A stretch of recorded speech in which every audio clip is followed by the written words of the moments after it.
Before we jump into this episode, I want to invite you to join our community to help you become a better steward, scale to billions, and ultimately give more or all of it away. All I want you to do is to click the subscribe button right now. I love your support.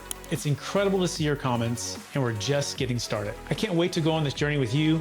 Thank you so much for subscribing. It means the world to me. Welcome to the Build to Billions podcast, where we guide successful entrepreneurs and investors on their journey from millions to billions. We believe the key to scaling and compounding your wealth and life starts every single day with the mindset and practice of stewardship over ownership and applying billionaire biblical principles. Our ultimate goal is to help you scale and compound your wealth and life so you can give more or all of it away to help MVPs. My name is Brett Swartz, and I'll be your host today. And we're also streaming on Capital Gains Tax Solutions podcast and YouTube channel as well, so check us out there. And I'm excited about our next guest. He's a third-generation contractor developer from the greater Sacramento area. And he has an eye and an expertise and a passion for building amazing custom homes, apartment buildings, and all things construction. I'm excited for two reasons for this interview. Not only to introduce you to who is now a top strategic alliance of ours here at Capital Gains Tax Solutions, but also just a chance for you to see what's possible with compounding your wealth. And that's what we're going to be talking about, how to compound wealth through investing with BT Development. Please welcome to the show with me, Mr. Paul Bianchi. Paul, how are we doing? Wonderful. Thank you, Brett. Glad to be here. Yes, grateful to have you here. And for our listeners, get to know you for the first time, give us a little bit about your story and your current focus. Sure. Well, first I'll say we're sitting in a home that my company built this last year. It's an amazing, beautiful home right here in Lincoln, California. And so I'll start you back from the beginning to how we end up in luxury real estate like this. Great. But I grew up through osmosis watching my father and my grandfather do the very same thing. So like you said, I'm a third-generation contractor. Mm-hmm. I worked for both my grandfather first and then my father's company, and then started my own business in 1997 when I got my first contractor's license.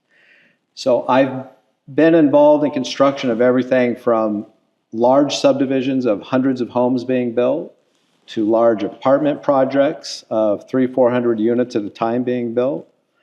Started my own company. We specialize in infill subdivisions. We'll go into a neighborhood that might have 5 to 20 acres sitting there surrounded by homes. We'll buy that piece of land, of course, with the help of an investor.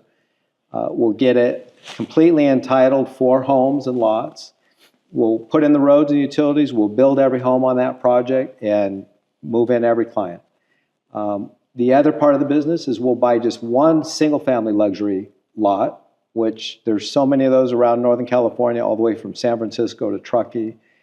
And we enjoy buying those, usually with plans already in place. Somebody else is taking the time to get the plans developed, get all the way to permit. And that's where we work the best with investors. We'll have them help buy us that lot. Mm-hmm. Of course, we'll go right into construction because the plans are pre-approved, the permit is ready.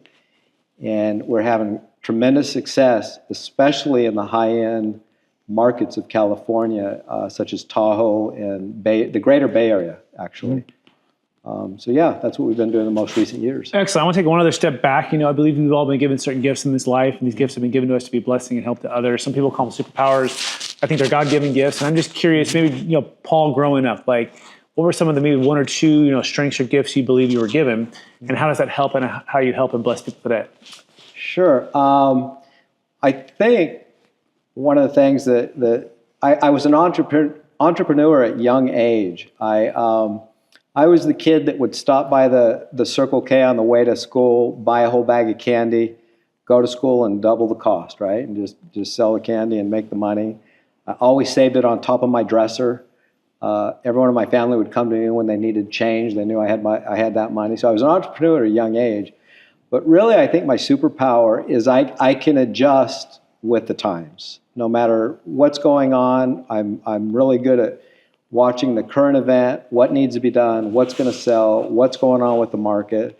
I'm one of the contractors that survived the 2009 economy hit that we all took. And of course, in the United States, that was mostly surrounded by construction and the real estate industry. Mm-hmm.